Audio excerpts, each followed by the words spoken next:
The bruises on her wrist looked like another man's claim, and Luca Belandi didn't share. Not his territory, not his business, and sure as hell not the woman who'd been invading his thoughts for 3 weeks. She stammered something about clumsiness, already retreating, but he'd made his decision the moment her sleeve slipped. Whatever bastard had touched her just became his problem to erase. Before we continue this story and want to see what happens next, please subscribe to our channel and let us know in the comments where you're watching from. Your support helps us bring these stories to life. Belandi's was closing for the night, the last dregs of D.C.'s power elite filtering out past velvet ropes and armed doormen who looked like corporate security but carried very different credentials. Midnight jazz still poured through hidden speakers, competing with the rhythm of Luca's pulse as he watched her move between tables. 3 weeks. That's how long Alara had worked here. That's how long he'd been studying her, in the exact angle of her posture when she thought no one was watching, the way she flinched at raised voices but never at his. Like some part of her already knew the difference between men who threatened and men who delivered. He shouldn't be watching her this closely. She was staff. He had rules about that, lines that kept his world orderly and his conscience manageable. But Alara Voss had a way of making him reconsider his rules. She'd been vibrant when she started, sharp-tongued enough to trade barbs with Matteo, bold enough to laugh when Luca's lieutenant made terrible jokes about imported wine. There'd been heat in her eyes then, the kind that made him wonder what she'd look like in his penthouse instead of his restaurant, wearing something besides that crisp uniform.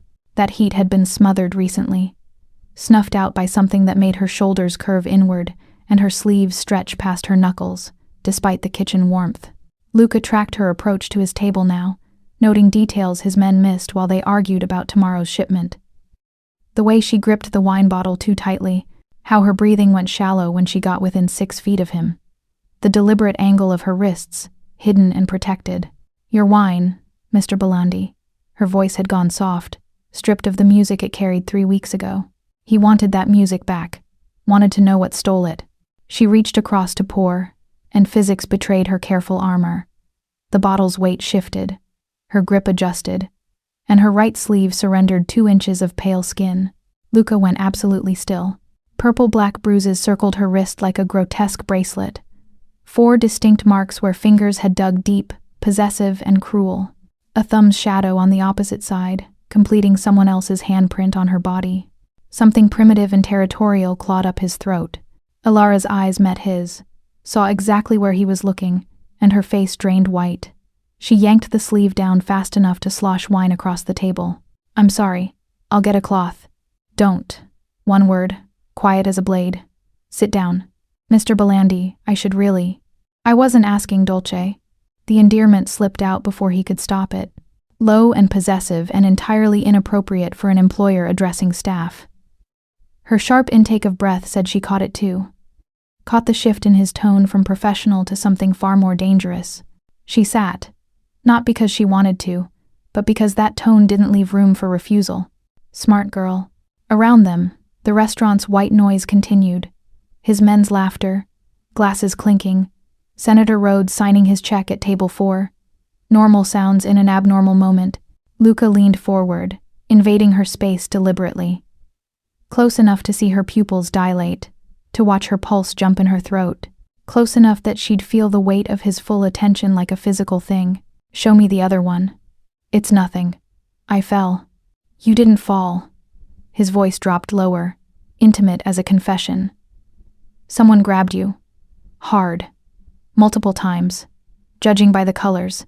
So let's skip the part where you lie to me, because I'm very good at spotting lies, and you're hurting my feelings by assuming I'm not. A flash of something. Anger, maybe.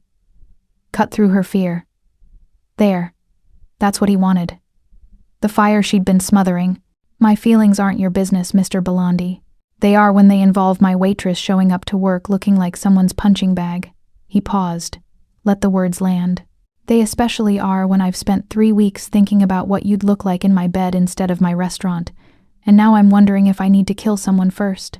The confession hung between them, too raw and real for the polished veneer of Belandi's. Her eyes went wide, lips parting in shock. You can't. You don't mean. I absolutely mean it. He reached out slowly, giving her time to pull away, and brushed his thumb across her covered wrist. She trembled but didn't retreat. "Tell me who touched you, Alara. Give me a name." For one suspended heartbeat, he thought she might. Saw her weighing the cost of truth against the cost of continued silence. Saw her wanting to trust him. This dangerous man who'd just admitted to wanting her, who looked at her bruises like they were personal insults. Then fear won. She jerked back, standing so abruptly her chair scraped against marble. "I have to go. You can't." "I can." He stood with predatory grace, using his height, his presence, everything that made him terrifying to senators and syndicate rivals alike. "I can do anything I want in this city, Dolce. The question is whether you're going to tell me who hurt you, or if I have to find out the hard way." "There's nothing to find out." Her voice cracked. "Please, just forget you saw anything." She fled toward the kitchen before he could respond, moving like a woman who'd perfected the art of strategic retreat. Luca watched her go. Every protective and possessive instinct he'd spent years controlling now raging against their restraints. He'd built an empire on calculated violence and strategic patience. He'd learned when to strike and when to wait. But someone had put their hands on a woman who'd started occupying far too much space in his thoughts. Someone had marked her, hurt her, made her afraid. Someone had just made this very, very personal. He pulled out his phone, keeping his eyes on the kitchen door where Alara had disappeared. One call. That's all it took to set his world in motion. "Matteo, my office. 5 minutes. What's wrong?" "Everything." Luca's reflection stared back from the window overlooking the dining room. Sharp suit, sharper eyes, the face of a man who'd turned violence into an art form. "And I need you to help me find out who." He climbed the back stairs to his private office, each step deliberate. Through the one-way glass, he could see Alara emerge from the kitchen, back to clearing tables with mechanical precision. She'd pulled her sleeves down again, armor back in place. But Luca had already seen beneath it. Seen the damage someone thought they could get away with. The Capitol dome glittered through his office windows. All those monuments to justice and power standing pretty against the night sky. Beautiful lies in a city that ran on uglier truths. Luca understood those truths. He'd built his empire in their shadow, learning early that real justice didn't happen in courtrooms. It happened in dark alleys and quiet conversations, in favors called and debts collected. It happened when men like him decided someone had crossed a line. He poured whiskey and waited, his mind already working through scenarios. Who would be stupid enough to hurt her? Who had access?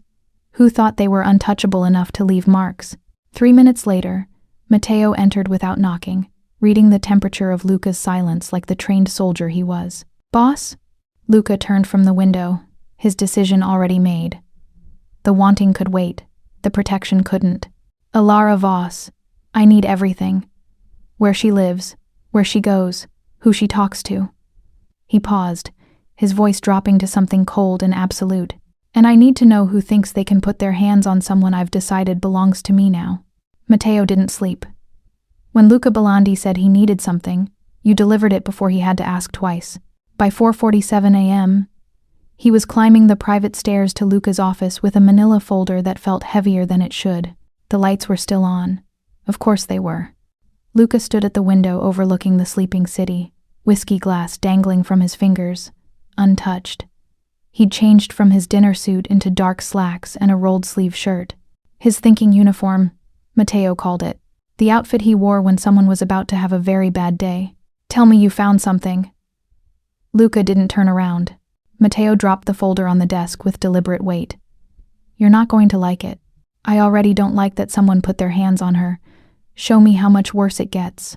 Luca crossed to the desk, flipped open the folder, and went absolutely still. The photograph on top showed a man in his late 30s.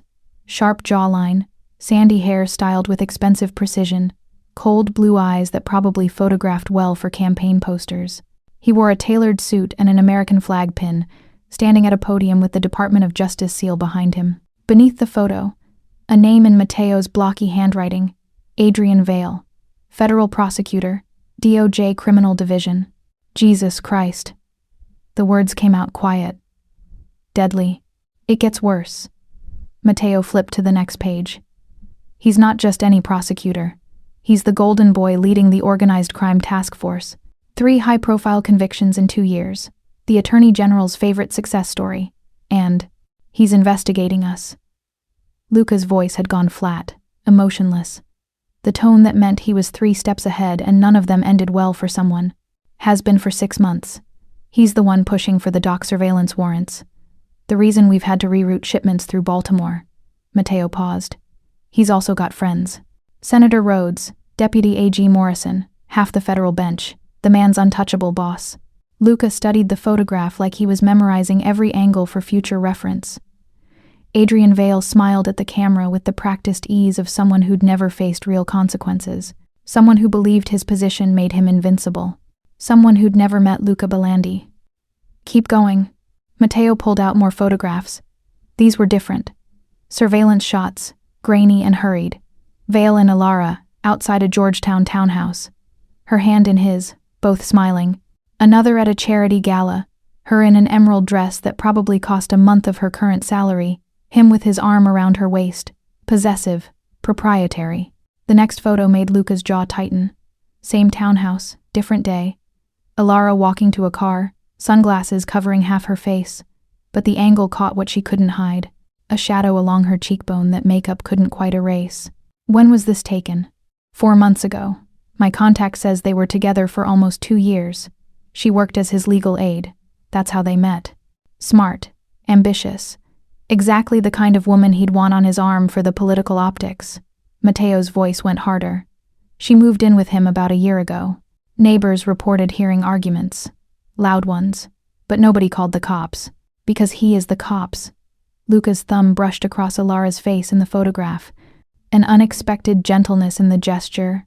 Close enough. 2 domestic disturbance calls got logged. Both times, responding officers talked to Vale privately and left. No report filed.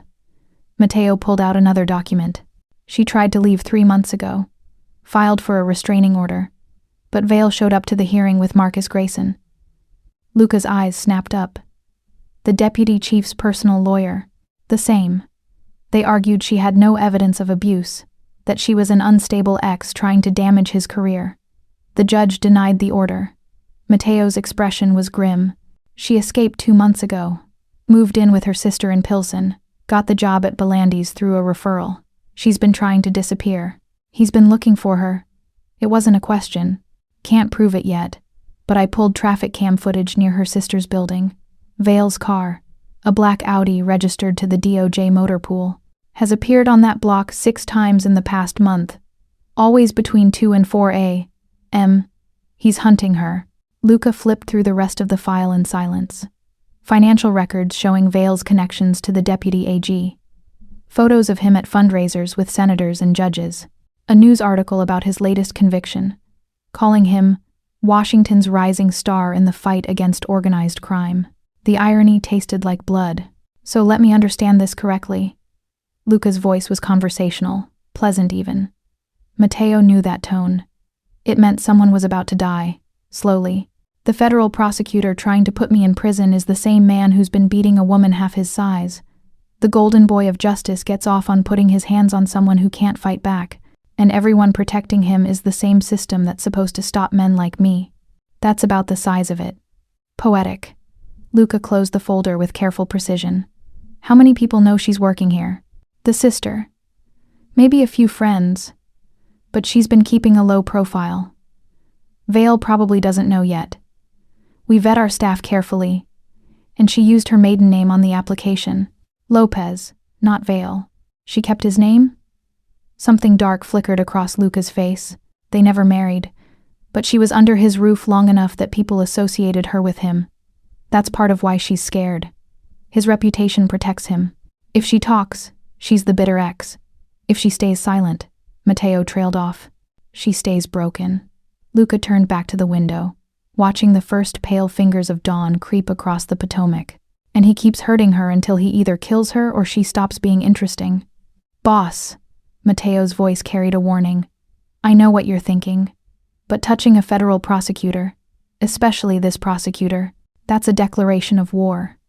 The FBI, DOJ, every 3-letter agency will come down on us. The families in New York and Boston will think you've gone insane, that you're drawing heat they don't want. Everything we've built will still be standing when I'm done. Luca's voice cut through the warning like a blade. You think I don't know the cost? You think I can't calculate what happens if I move against him? Then why? Because I looked at those bruises and realized something. Luca turned, his expression carved from stone and old fury. We built this empire claiming we were different from the system, that their laws didn't apply to us because their laws were corrupt, that we had our own code, our own justice. He tapped the folder. And here's their golden boy, proving exactly why we exist. He uses their badges and courtrooms the same way we use the shadows, to get what he wants. Damn who gets hurt. So what? We just accept that we're the same? No. Luca's smile was terrible to witness. We prove we're better. Their justice protects men like him. Ours will end him. The risk is mine to take. Luca moved to his desk, pulled out a burner phone. But we do this smart.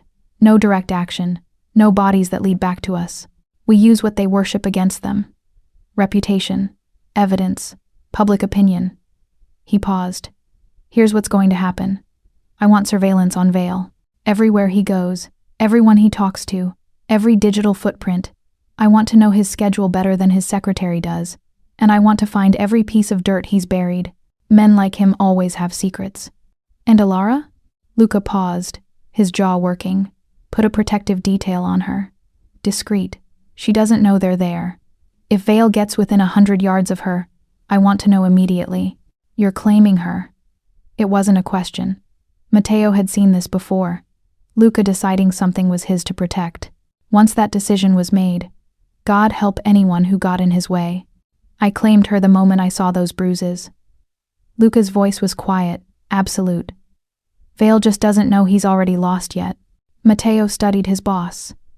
The man who'd built an empire on calculated violence and strategic patience, now preparing to risk everything for a woman he barely knew. It should have seemed insane. Maybe it was.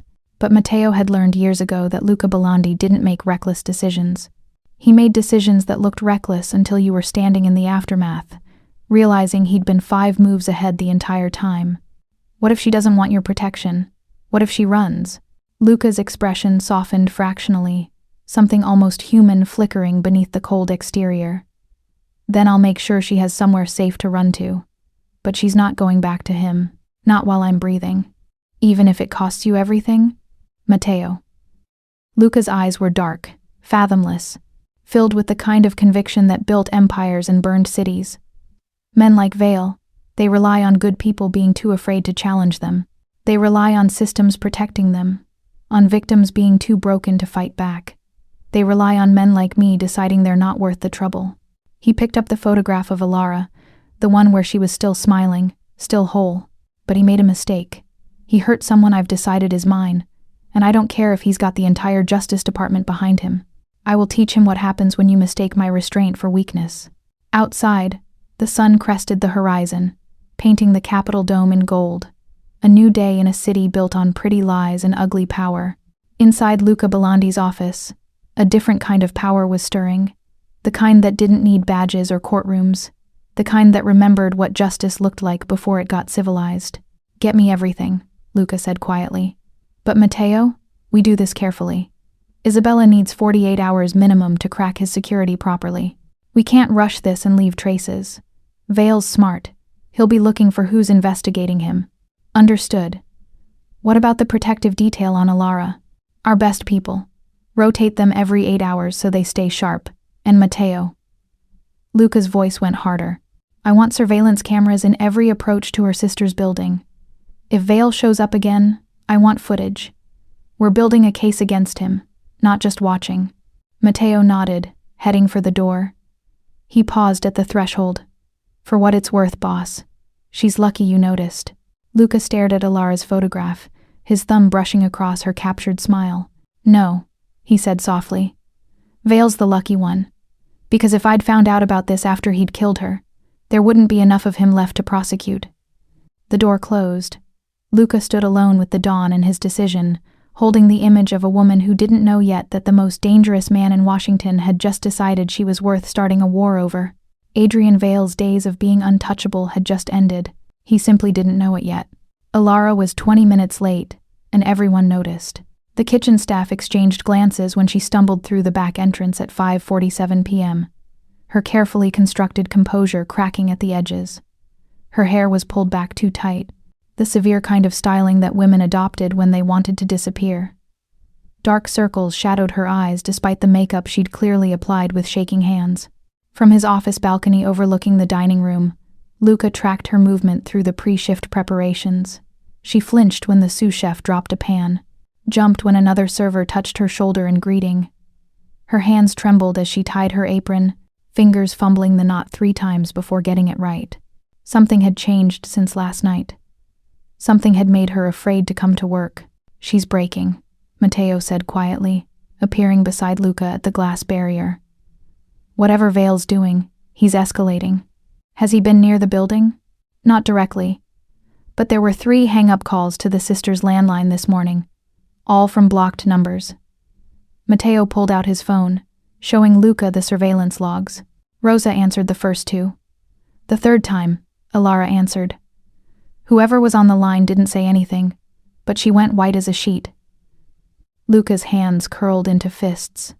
He's playing games, reminding her he can find her whenever he wants. "What do you want to do?" "Tell her I need to see her. Staff evaluation." Luca's voice was carefully neutral, but his eyes never left Alara's trembling form below. "And Matteo? Get me Vale's phone records. I want to know if those calls came from his cell."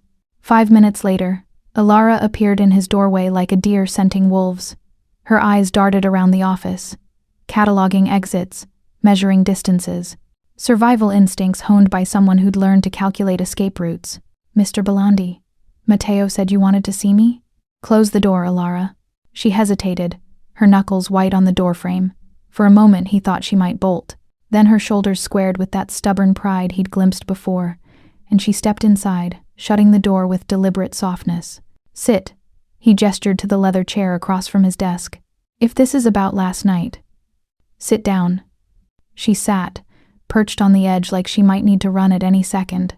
Smart girl, though running wouldn't help if he'd actually wanted to hurt her. Luca settled into his own chair with predatory calm, letting the silence stretch. Old interrogation tactics, make them fill the quiet, make them reveal more than they intended. He'd learned it from men far more dangerous than federal prosecutors. But watching her shrink into herself, watching fear win over that flash of defiance he'd seen last night, something in him rebelled against the tactic. "You're late tonight," he said, his voice gentler than intended. "I'm sorry. It won't happen again." "I didn't say I was angry. I said you were late. There's a difference." He leaned forward, abandoning the intimidation approach. "Alara, I'm trying to help you, but I can't do that if you won't talk to me." "Help me?" Her laugh was bitter, broken. "You can't help me. Nobody can." "Why? Because he's a federal prosecutor?" Luca watched her flinch at the unspoken confirmation. "Because he has power, connections, friends in the system?" Her eyes went wide. "How did you?" "I know who Adrian Vale is." He kept his voice steady, calm. "I know he's been hunting you. I know about the restraining order that got denied. I know about the calls this morning." The color drained from her face. "You've been watching me. I've been protecting you. There's a difference." He stood slowly, moving around the desk but keeping his distance. "And before you run, before you tell me you don't need protection, I want you to understand something. Men like Vale, they count on your silence. They count on you being too afraid to ask for help.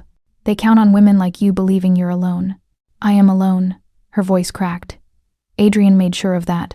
My friends stopped calling after he told them I was unstable.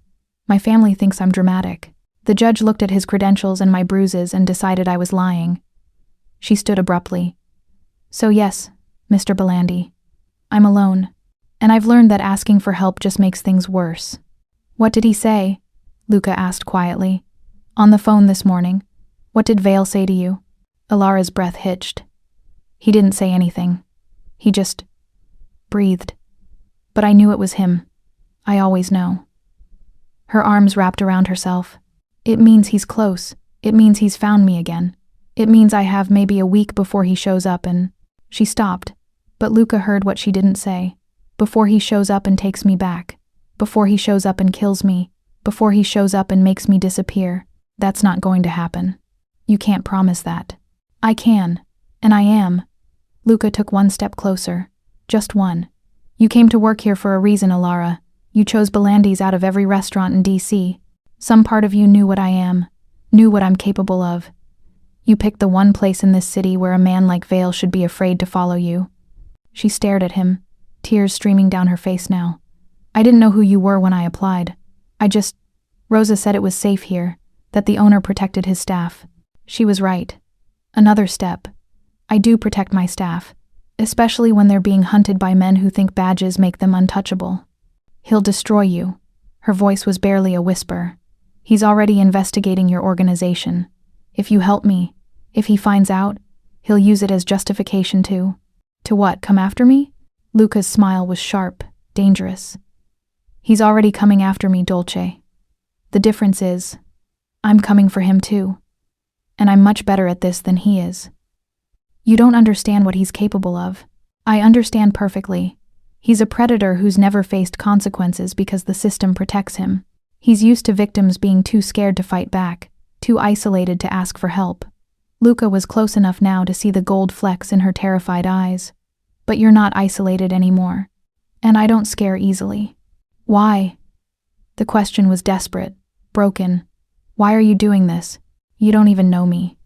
I know enough. His hand came up slowly, telegraphing the movement, giving her time to pull away. When she didn't, his fingers brushed her cheek, wiping away tears. I know you're strong enough to have survived him this long. I know you're brave enough to have left when most women can't. I know you deserve better than living in fear. That's not an answer. Then how about this? His voice dropped, intimate and honest. When I was 16, my mother tried to leave my father. He was connected, powerful, untouchable. She filed for divorce. He made her disappear. The confession came out raw, unexpected even to him. They never found her body. And I spent the next 10 years building enough power to make sure no one in my family would ever be that helpless again. Alara's eyes widened. Luca, so when I see a woman with bruises shaped like fingerprints, when I see fear in her eyes that I recognize because I saw it in my mother's, he stopped, his jaw working. I don't walk away. I can't. Because walking away means I'm no better than the men who let my mother suffer. The silence between them was thick with shared pain, shared understanding. Two people marked by violence, learning to recognize it in each other. I don't know how to trust you, Alara whispered. I don't know how to trust anyone anymore. Then don't trust me yet. His thumb brushed across her cheekbone. Just let me keep you safe while you figure it out. Let me prove that not every powerful man is like your father. Not every dangerous man wants to hurt you. What if I can't give you what you want? Her voice trembled. What if I'm too broken? You're not broken. You're surviving. His forehead touched hers, the gesture careful, asking permission. And I don't want anything from you, except the chance to keep you alive. If someday you want more, if someday you can look at me without fear, that would be enough. But survival comes first. She was quiet for a long moment, her breathing gradually steadying. Then, the calls this morning. You said you wanted his phone records? Yes, to prove it was him. To document the pattern of harassment. It won't matter. He'll say he was calling about an investigation. That I'm paranoid. Let me worry about what he'll say. Luca pulled back slightly, meeting her eyes. Right now, I need you to make a choice. You can keep running, keep hiding, keep waiting for him to find you. Or you can let me help.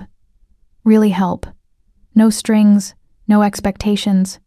Just protection until we find a way to stop him permanently. How? He's a federal prosecutor. He's human, fallible, and from what my people have learned, probably dirty. Luca moved back to his desk, giving her space to breathe. Men like Vale don't get that powerful that fast without taking shortcuts, without making deals they shouldn't make. We just need to find them. Alara stared at him for a long moment, warring emotions crossing her face. Fear, hope, desperate wanting to believe. Finally, she whispered, Okay, I'll accept your help, but... She held up a hand. I need to understand the cost. What do you want from me? Really? Honestly? Luca's smile was sad, self-aware. I want you to stop flinching when I walk into a room. I want to see that fire you had when you first started working here. I want to know that helping you might balance out some of the darkness in my ledger. He paused. And maybe, selfishly, I want to prove to myself that power can be used for something besides building empires and crushing enemies. The honesty disarmed her. She'd expected demands, conditions, the kind of transactional protection Adrian would have offered. I'll keep you safe, but you owe me. Instead, Luca was offering something more complicated, more real. What happens now? She asked quietly. Now, you finish your shift, act normal. My people will make sure Vale doesn't come near you. He pulled out a phone, not his usual one, something simpler. This is yours. It has 3 numbers programmed. Mine, Mateo's, and a direct line to Detective Morrison. She's one of the few honest cops in this city. If anything happens, if you even think Vale is nearby, you call. She took the phone with trembling hands. Detective Morrison won't help me. I already tried. She will now. Because I asked her to, and because I showed her evidence of what Vale really is. He didn't elaborate, didn't tell her about the surveillance footage, the patterns Mateo had documented. You're not alone anymore, Alara. Get used to it. She clutched the phone like a lifeline, tears streaming again. Thank you. Don't thank me yet. His expression turned grim. This is going to get worse before it gets better. Vale will escalate when he realizes he's losing control. But I promise you, he won't touch you again. Not in this lifetime. Alara nodded, not trusting her voice. She turned toward the door, then stopped. Luca, your mother, did you ever find out what happened to her? His voice was empty, cold. Yes, eventually, and the men responsible learned what I do to people who hurt women who can't fight back. She should have been horrified, should have recognized the threat, the violence in those words. Instead, she felt something else. Safe. For the first time in 3 years, Alara Voss felt safe. She left his office and returned to her shift, the phone heavy in her pocket, a dangerous man's promise wrapped around her like armor. And in his office, Luca stood at the window, watching her move through the dining room below, and made a silent vow to the mother he'd lost and the woman he'd decided to save. Adrian Vale's reckoning was coming. It would just take time to build it right. Isabella Moretti arrived at Belandi's at 6 a.m. with 3 laptops and the kind of predatory smile that meant someone's digital life was about to become an open book. She was 32, originally from Sicily, and could make firewalls cry. Mateo said, "You need someone's secrets." She set up her equipment on Luca's conference table like a surgeon preparing for operation. "I'm guessing this isn't about unpaid parking tickets." Adrian Vale, federal prosecutor. Luca slid a USB drive across the table. "Everything Mateo compiled is there. I need more." Isabella's fingers paused over her keyboard. "The Adrian Vale? The golden boy leading the organized crime task force? The same one who beats women and stalks them after they leave?" Her expression hardened. "You said 48 hours minimum. I know what I said, and I meant it. I'm not asking you to rush and leave traces. Do this right, Isabella. If Vale catches even a hint that someone's in his systems, he'll lock everything down and we lose our chance." Luca moved to stand beside her, his voice firm. "Take the time you need. Be thorough. One mistake and this all falls apart." "You're actually being patient?" She raised an eyebrow. "Who are you and what did you do with my boss?" "I'm being strategic." He poured her an espresso from his private machine. "Vale's smart. He's paranoid. He's probably got alerts on his most sensitive files. We get one shot at this. If he knows we're digging, he'll bury everything so deep we'll never find it." Isabella accepted the coffee, studying him. "This woman, Alara, she's not just another victim to you, is she?" "No." The admission came easier than expected, but that doesn't change the job. "I need you focused, careful. Map his security first. Find the vulnerabilities. Don't touch anything until you're certain you can get in and out clean." "Understood." She turned to her screens, fingers already flying. "Give me 24 hours for reconnaissance, then another 24 for extraction. If I find something actionable before then, you'll know." Luca nodded and left her to work. Downstairs, morning prep was underway. Deliveries arriving, kitchen staff chopping and seasoning, the restaurant coming alive before the lunch service. He found Matteo in the wine cellar, checking inventory. Isabella's started, Luca said. Full 48 hours, no shortcuts. Matteo looked up, surprised. You're really going slow on this? We're going smart on this. Vale's not some street thug we can intimidate. He's connected, careful, and actively investigating us. One wrong move and we hand him ammunition to bury us all. Luca selected a bottle of Barolo, examined the label. How's the surveillance on Alara's building? Cameras operational on all approaches. Rotating detail every 8 hours like you wanted. No sign of Vale since we implemented it 3 days ago. He's waiting. Testing her. Seeing if she'll panic and do something stupid. Luca set down the bottle. What about Morrison? Is she on board? Detective Morrison is. Cautious. She wants to help, but she's worried about chain of evidence, entrapment, her career. Matteo's expression was wry. Apparently honest cops have scruples about working with criminals. Tell her I respect that. Tell her I'm not asking her to break any laws, just to be ready when Vale breaks them. Luca headed for the stairs. And Matteo? Make sure Alara knows the protection detail rotates. I don't want her getting comfortable with faces. If Vale somehow gets to one of our people, I want her to notice the change. You really think he'd try to infiltrate? I think he's desperate, dangerous, and running out of options. Never underestimate what a cornered predator will do. 23 hours later, Isabella emerged from her digital cave looking exhausted and triumphant. You were right to give me time, she said, spreading printouts across Luca's desk. Vale's security is good. Not great, but good. Multiple layers, decent encryption, regular password changes. If I'd rushed, he would have caught me. But you got in? I got in. Her smile was sharp. Started with his personal email. Took 12 hours just to crack it without triggering alerts. What I found there led me to an encrypted messaging app. And that, she tapped one of the printouts. That's where the real dirt lives. Luca scanned the messages, his expression darkening with each line. Vale. The Patterson case needs to disappear. He's got connections I can't afford to piss off. Unknown. Evidence is already logged. Vale. Then unlog it. You know how. This is what we pay you for. Unknown. Done. Wire the usual amount. Isabella scrolled through more messages on her laptop. It goes back 3 years. Evidence tampering, witness intimidation, bribes to police officers. He's not just dirty. He's running his own protection racket inside the DOJ. People pay him to make cases go away. Can you trace the payments? Already done. Shell companies, but they all lead back to Vale. He's been pulling in about $200,000 a year on top of his salary. Not bad for a public servant. She pulled up more files. And there's this. A folder labeled Insurance. Inside, dozens of photos and videos. Vale with various officials in compromising situations. Audio recordings of conversations that would end careers. Blackmail material, carefully cataloged and stored. He keeps leverage on everyone he works with, Isabella said quietly. Judges, cops, even his own colleagues. That's how he stays untouchable. If he goes down, he takes half the justice system with him. Luca studied the files, his mind working through implications. This is enough to destroy him, but it's also a nuclear option.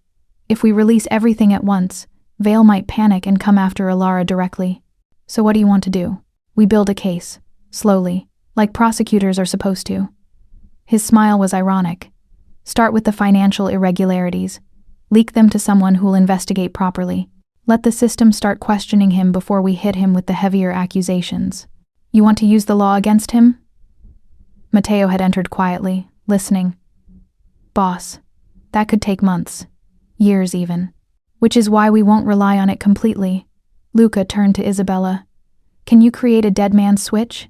Something that automatically releases everything if Vale makes a move against Alara. Or me. Easily. Set it to check-in daily.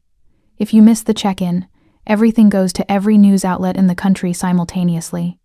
She was already typing. But Luca, if Vale's people are half as good as I think, they might find it. Then he knows we have leverage. Good. Let him know. Let him lie awake wondering if today's the day his whole life burns down. Luca's voice was cold, calculated. Fear is its own kind of prison. Isabella worked in silence for several minutes, then sat back. Done. Dead man switch is active. You've got a secure link on your phone. Just click it once every 24 hours. Miss a check-in and the whole package deploys. Perfect. Luca pulled out his phone, sent a text to someone. Now we start the public phase. Who are you contacting? Matteo asked. Someone who owes me a favor. Someone Vale can't intimidate. Luca's smile was grim. Senator Patricia Reeves. She's been looking for a cause to champion since her sexual assault legislation stalled. I'm about to give her one. Senator Reeves arrived at Belandi's 2 hours later, using the private entrance Luca reserved for guests who valued discretion. She was 58, sharp-eyed, with a reputation for being the only senator who couldn't be bought, which meant Luca had gotten her loyalty the old-fashioned way, by helping her daughter escape an abusive relationship 3 years ago. This better be good, Luca. She settled into the chair across from his desk. I've got committee meetings all afternoon. It's better than good.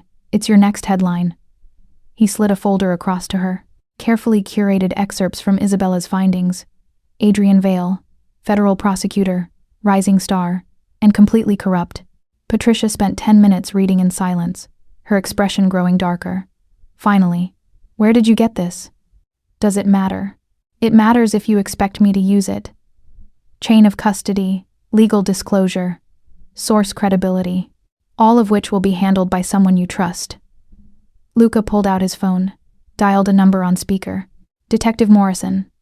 The woman's voice was professional, cautious. Detective, Senator Reeves is here with me. I'm putting you on speaker. A long pause. Senator. Detective Morrison. Patricia's tone was carefully neutral. You're the homicide detective who testified before my committee last year. About police corruption. About… Yes, ma'am. And you're working with Luca Belandi now? The disapproval was evident. I'm working to stop a federal prosecutor who's been abusing his position for years, Morrison said firmly. Mr. Belandi brought me evidence. I've spent the past 72 hours verifying what I could through official channels. It's legitimate, and it's worse than these documents show. Patricia looked at Luca with new understanding. You brought in a cop. I brought in someone the system will listen to. Someone who can testify that the evidence was obtained legally, that the accusations have merit, that this isn't a mob hit disguised as justice. His voice was steady. You want to champion this cause, Senator? You'll have law enforcement backing you up. Real cops, not the ones on Vale's payroll. And what do you get out of this? A federal prosecutor who's investigating my operations loses his credibility and his job. Luca didn't bother lying. But that's not why I'm doing this. Then why? He was quiet for a moment. Because he's been terrorizing a woman who works for me. Because he's done it to at least 8 other women before her. Because the system you believe in has failed repeatedly to stop him. He met her eyes. Because someone has to. Patricia studied him, this criminal who'd saved her daughter, and was now offering her a crusade. If I do this, if I bring this to the ethics committee, Vale will come at me hard. He's got powerful friends. Not as powerful as he thinks. And after tomorrow, he'll have a lot fewer friends than he does today. Luca stood. I'm not asking you to ruin him overnight, Senator.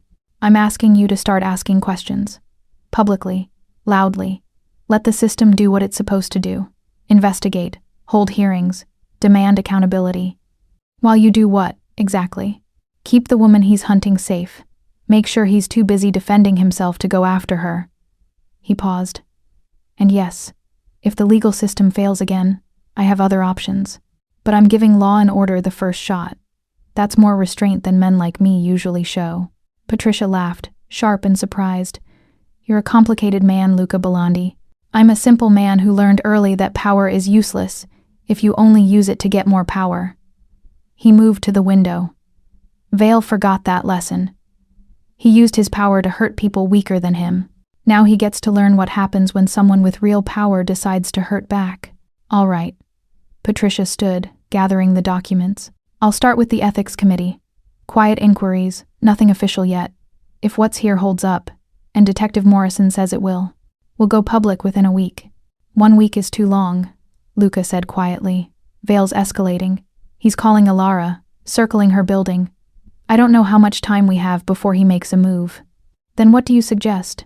Leak it. Tonight. Not everything. Just the financial irregularities. Let the blogs pick it up. Let the whispers start. His voice was firm. Force the ethics committee's hand. Make them investigate publicly instead of letting Vale's friends bury it quietly. Patricia considered this. You're asking me to bypass official channels. I'm asking you to use every tool you have, official and unofficial, legal and strategic. He met her eyes. You saved your daughter by breaking protocol, Senator, by trusting me when every instinct said not to. I'm asking you to trust me again. She was quiet for a long time. Then, if this blows up, if Vale proves these accusations are false, they're not false. And if somehow they were, the dead man switch I have set up will ensure everyone knows exactly what he is anyway. Luca's smile was cold. Vale's finished, Senator. The only question is whether he goes down legally or otherwise. I'm trying to give him the legal option. Because it's cleaner. Because Alara deserves to see the system work for her for once. She deserves to watch him lose everything through the courts and committees, not just disappear in the night. His voice softened. She needs to believe justice exists. I'm trying to give her that. Patricia nodded slowly. I'll make some calls. By morning, 3 separate journalists will have the financial documents. By tomorrow afternoon, Vale will be answering questions on cable news. Thank you, Senator. Don't thank me yet. If Vale's as dangerous as you say, this could get ugly fast. It's already ugly, Luca said quietly. We're just making it visible. After Patricia left, Matteo emerged from the shadows where he'd been listening.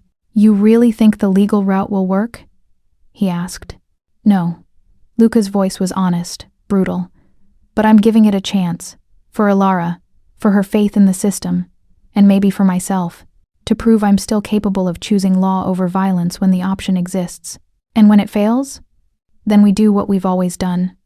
Luca turned from the window, his expression carved from stone and old promises. We make the monster disappear, legally or otherwise.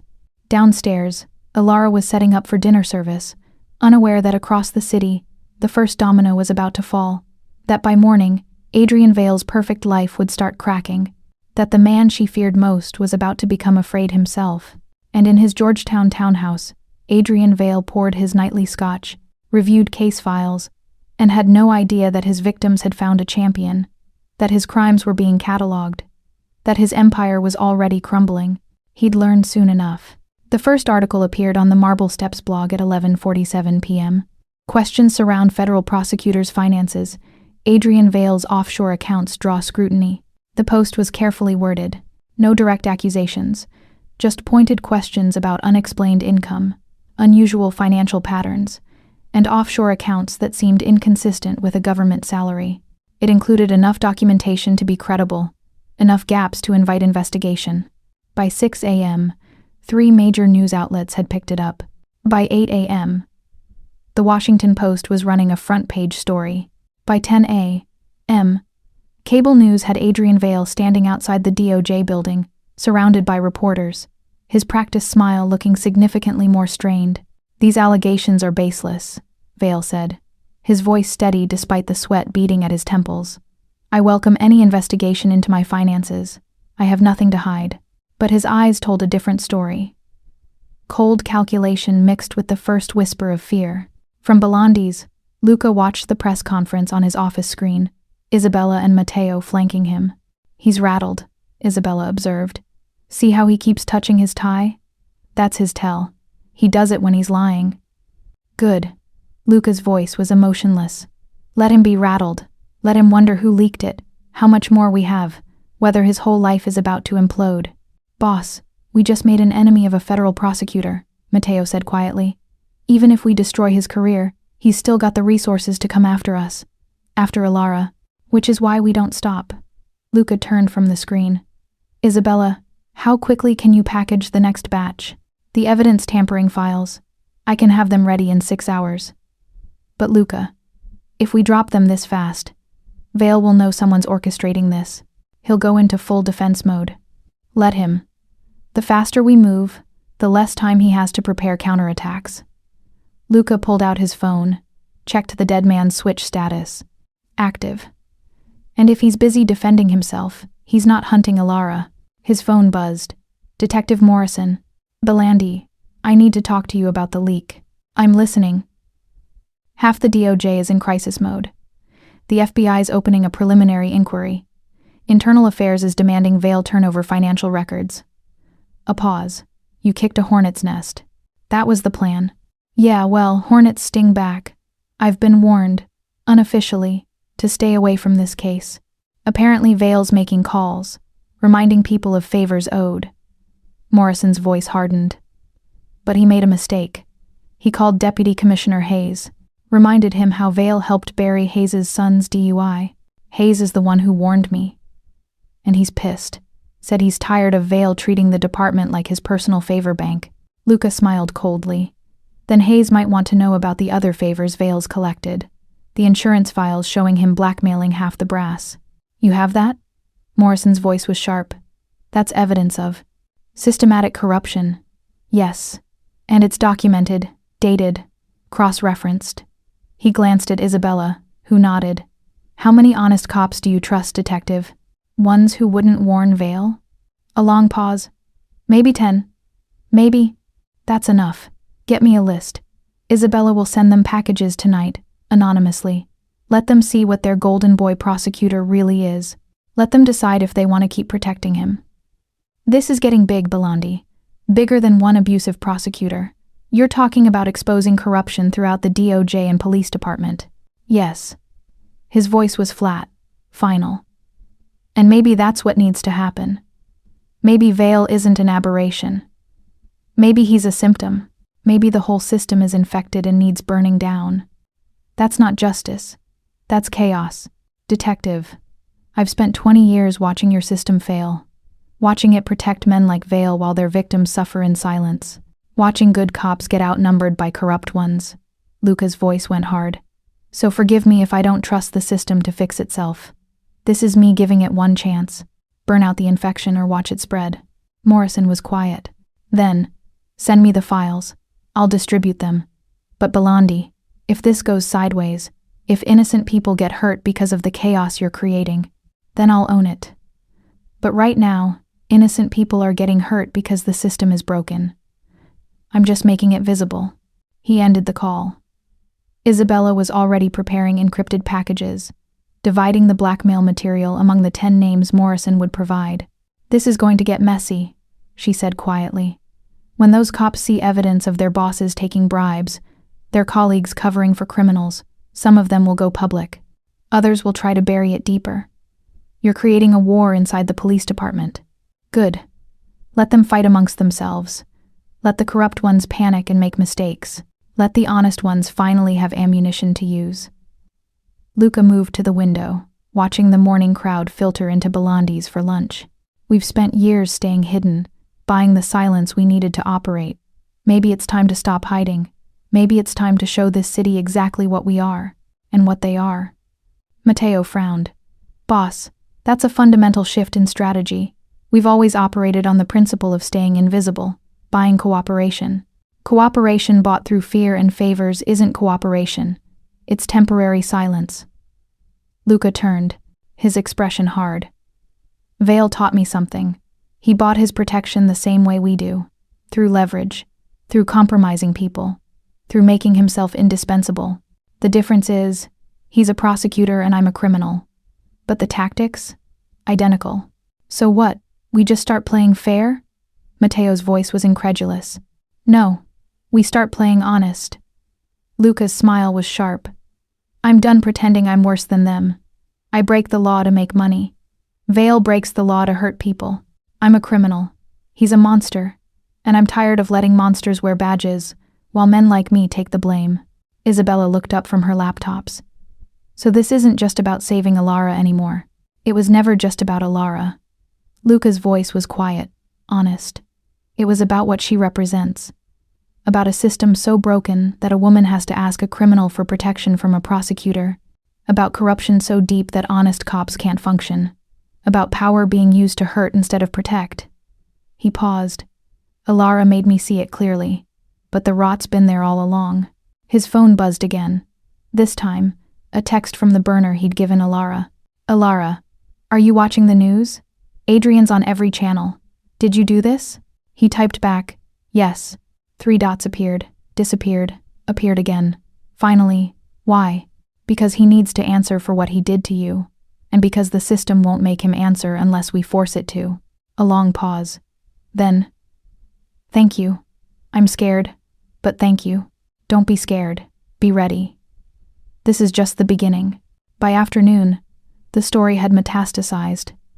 Not just financial irregularities anymore. Now reporters were digging into Vale's case history, finding patterns, defendants with political connections getting plea deals, evidence that mysteriously disappeared, witnesses who recanted testimony. Senator Reeves called at 3 p.m. What did you do? Her voice was sharp. I said I'd make quiet inquiries. Now it's a media circus. I accelerated the timeline. Vale was escalating. I needed him distracted, defensive, too busy to hunt. Well, he's definitely distracted. The Ethics Committee is convening an emergency session tomorrow. The Attorney General is demanding a full accounting. And, she paused, and 3 police officers just submitted formal complaints about Vale coercing them into evidence tampering. Where did they get the documentation? From someone who cares about justice more than politics. Luca, this is spiraling. If Vale's people trace this back to you, let them. I'm not hiding anymore. His voice was steady, certain. Senator, you asked me what I get out of this. Here's the truth. I get to sleep at night knowing I used my power for something besides money. I get to look at Alara and tell her I kept my promise. And I get to remind this whole corrupt city that some lines shouldn't be crossed, regardless of who's crossing them. Patricia was quiet. Then, you're either the noblest criminal I've ever met, or the most dangerous idealist. Maybe I'm both.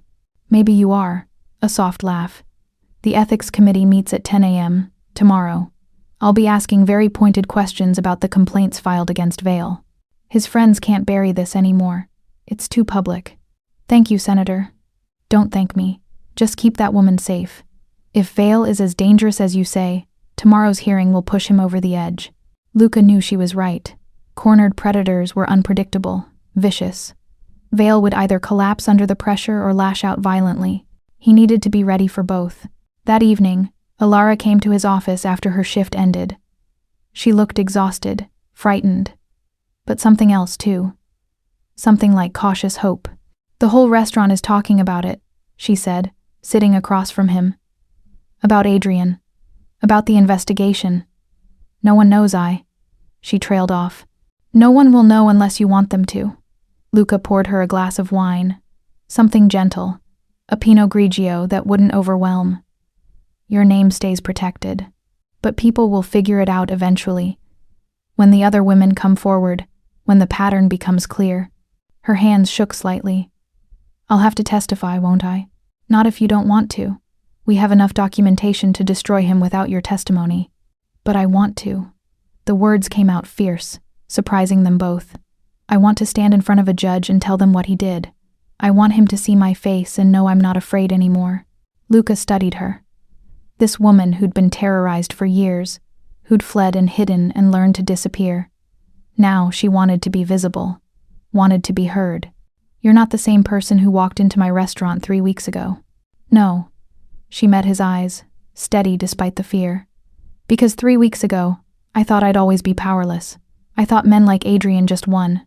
That there was no point fighting back. She sipped the wine. But you're fighting back. You're using every weapon you have to destroy him. And you're doing it for me. Even though it puts you at risk. How am I supposed to stay scared after seeing that? Elara. I know what you are, Luca. I know you're a criminal. I know the empire you've built isn't legal or clean or any of the things society says it should be. Her voice softened. But you're also the only person who looked at my bruises and decided to do something. Who didn't tell me to file a report or get a lawyer or just move on. You declared war on a federal prosecutor because he hurt me. That's not nothing. It's self-interest, too. Vale's investigating me. Stop. She leaned forward, intense. Stop pretending this is just tactical. I've seen how you look at me. I've heard the way you say dolce like it's a prayer. This isn't just business for you. He couldn't deny it. Wouldn't insult her intelligence by trying. No, he admitted quietly. It's not just business. It stopped being business the moment I saw those bruises and wanted to break things. When I started planning Vale's destruction not because he's investigating me, but because he hurt you. He paused. I'm not a good man, Alara, but I'm trying to be good for you, trying to prove that power can protect instead of destroy. Then let me help. Her voice was steady, determined. Let me be part of this. I'm not just a victim you're rescuing. I'm a survivor who wants to fight back. Luca considered this. Everything in him wanted to keep her hidden, protected, out of the line of fire. But he also recognized that instinct as possessive, controlling, the same impulse Vale had used to cage her. What do you want to do? He asked. I want to contact the other women, the ones who filed complaints against Adrian. I want them to know they're not alone, that someone's finally holding him accountable. She pulled out her phone, the one he'd given her. Detective Morrison gave me their names, told me you approved it. I did. But Alara, approaching them could be dangerous. If Vale finds out, he's going to find out anyway. Tomorrow's hearing will make everything public. Her eyes were bright, fierce. I've spent 3 years hiding. I'm done. Let Adrian know I'm coming for him. Let him be the one who's afraid for once. Luca felt something warm bloom in his chest. Pride, admiration, maybe something deeper. This wasn't the terrified woman who'd fled his office 3 days ago. This was someone finding her strength, her voice, her power. All right, he said quietly. But you don't contact them alone. Matteo goes with you. And you meet in public places, on days when Vale is tied up with hearings or meetings. Agreed. She stood, moved around his desk. Thank you. For believing I could be more than just someone you saved. Alara, he caught her hand gently. You were always more. I just gave you space to remember it. She looked down at their joined hands, at the fading bruises on her wrist, next to his tanned fingers. Then, slowly, deliberately, she lifted his hand and pressed it against her cheek. I'm starting to trust you, she whispered. That terrifies me almost as much as Adrian did. I know. His thumb brushed across her skin, gentle, reverent. But I'll earn it, every day, until trusting me feels as natural as breathing.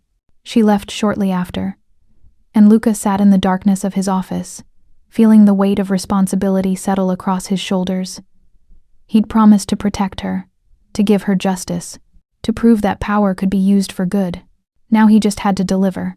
Tomorrow, the ethics committee would convene. Vale's carefully constructed life would start crumbling publicly, and somewhere in that chaos, the prosecutor would make a choice: collapse or attack. Luca needed to be ready for both. He pulled out his phone, composed a message to his entire network. Threat level elevated. Adrian Vale to be considered armed and dangerous. Full surveillance on his movements. If he approaches Alara Voss's location, intervene immediately. Non-lethal if possible. Whatever's necessary if not. The responses came quickly. Acknowledgements from across his organization. People moving into position. A citywide net closing around one desperate prosecutor. Outside, Washington glittered with its usual cold beauty. Power and monuments, and the illusion of justice. Inside Belandi's, real power hummed beneath the surface. The kind that didn't need monuments. The kind that protected its own. And somewhere in Georgetown, Adrian Vale poured his 4th drink of the night and wondered who was coming for him, not realizing the answer was simple. Everyone he'd ever hurt. Led by the one man in Washington more dangerous than a federal prosecutor. A criminal with a conscience. The ethics committee hearing began at 10 a.m. in a wood-paneled room that smelled of old books and older power. Adrian Vale sat at the defendant's table, flanked by 2 expensive lawyers, his expression carefully composed despite the media circus outside. Senator Patricia Reeves sat on the committee panel, her face professionally neutral as she reviewed documents. But Luca, watching via secure live stream from his office, could see the steel in her eyes. Mr. Vale, the committee chair began. We're here to discuss allegations regarding financial irregularities, potential ethics violations, and concerns about your conduct as a federal prosecutor. Do you understand the gravity of these proceedings? I do, Senator. Vale's voice was smooth, confident, and I welcome the opportunity to address these baseless accusations. Baseless? Patricia's voice cut across the room. Mr. Vale, we have documentation showing offshore accounts totaling over $300,000, money that cannot be accounted for by your government salary. Would you care to explain that? Those accounts are from investments, Senator. Inheritance from my late uncle.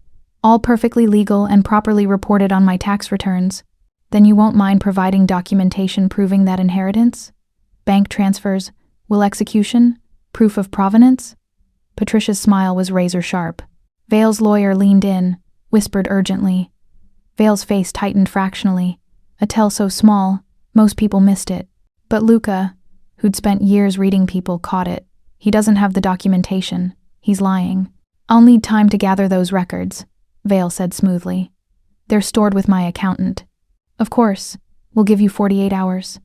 Patricia flipped through more papers. Now, regarding the complaints filed by officers Martinez, Chen, and Lopez, they allege you coerced them into tampering with evidence in at least 5 separate cases. Do you deny these allegations? Absolutely. These officers clearly have an agenda. An agenda? Patricia's voice went cold. All 3 officers have exemplary records. All 3 have passed polygraph examinations affirming their statements. All 3 have provided detailed accounts, corroborated by digital communications, showing you explicitly instructing them to lose evidence, misplace reports, and forget witness statements. She leaned forward. So I'll ask again. Do you deny these allegations? Vale's composure cracked slightly. Senator, I've dedicated my career to justice. You've dedicated your career to corruption. The new voice came from the gallery.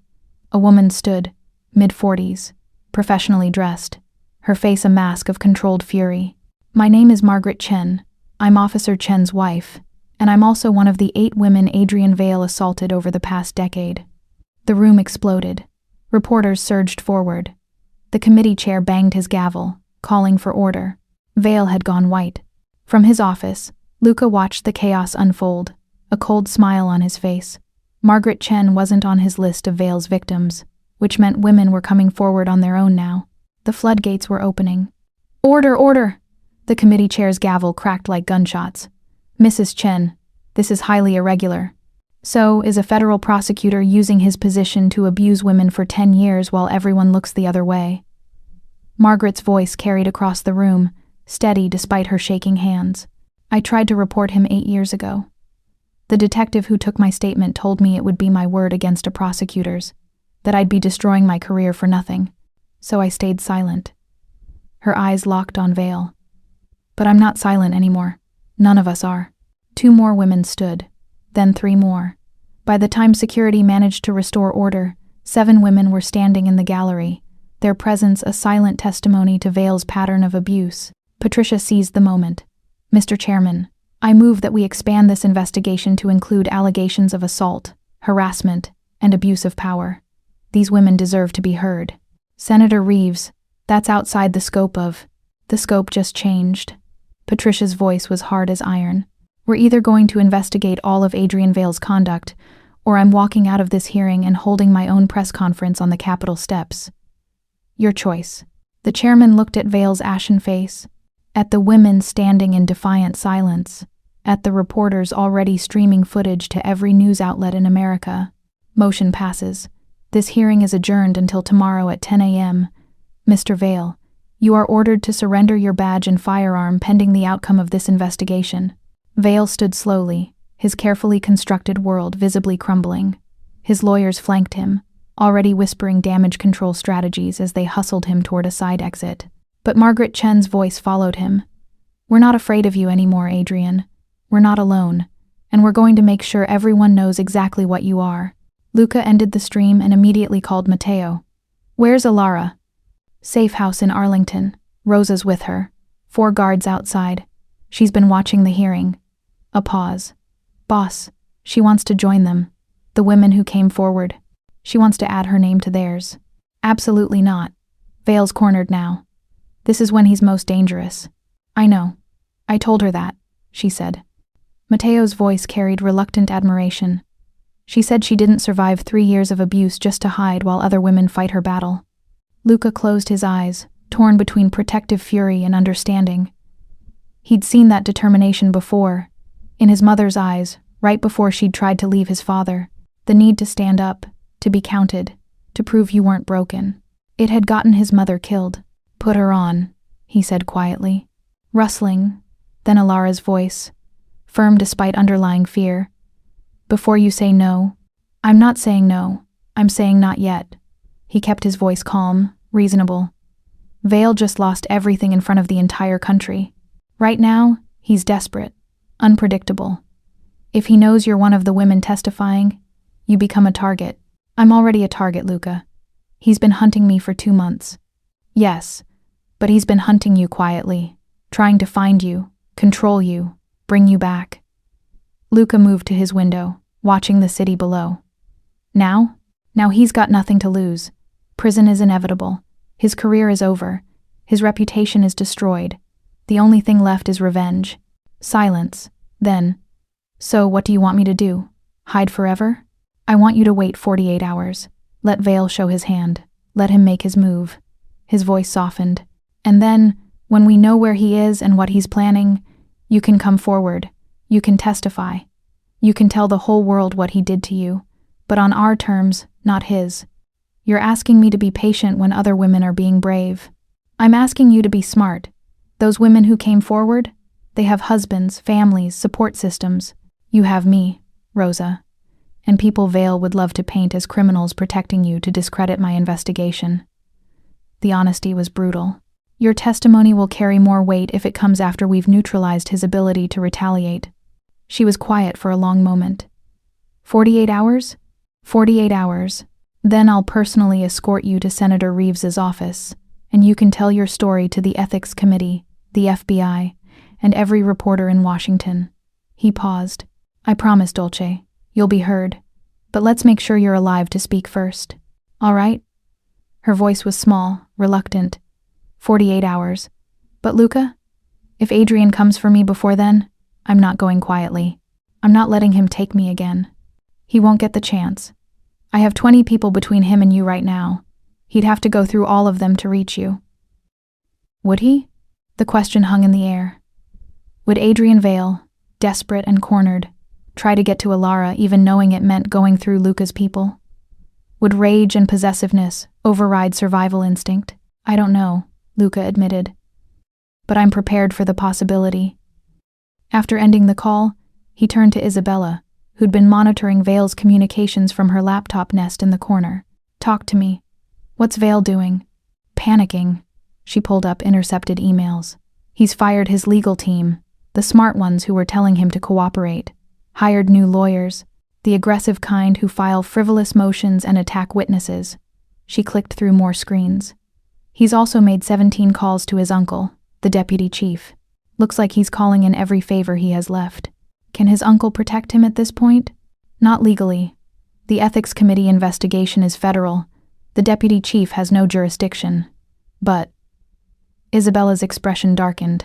He could provide resources, access, help Vale disappear if it comes to that. You think Vale would run? I think Vale has 2 options. Accept prison or disappear. And men like him don't accept consequences. She pulled up traffic camera footage. His car's been circling a 5-block radius in Georgetown for the past 2 hours. Not going home, not going to his lawyers. Just driving. Luca studied the footage, watching the black Audi make the same pattern over and over. Hunting behavior. A predator trying to make sense of its territory, looking for prey it couldn't find. He's going to make a move tonight, Luca said quietly. The hearing destroyed him publicly. Now he needs to feel in control again. Needs to hurt someone to prove he still has power. Elara? If he can find her, if he can't. Luca pulled up files on his phone. He'll go after someone else from his past. Someone he thinks he can still control. How do you want to play this? Double the security on Alara. And Isabella. He met her eyes. I need you to do something that might get you arrested if it goes wrong. I'm listening. Can you track Vale's phone in real time? Not just tower pings. Actual GPS location? Technically, yes. Legally, no. It's a federal crime to surveil a prosecutor without a warrant, even one under investigation. I'm not asking if it's legal. I'm asking if you can do it. Isabella was quiet for a moment, weighing the risks. Then, give me 30 minutes. But Luca, if Vale's people catch wind of this, they'll use it to invalidate the entire investigation against him. Fruit of the poison tree and all that. Then don't get caught. His voice was cold, absolute. And if you do, you've never met me.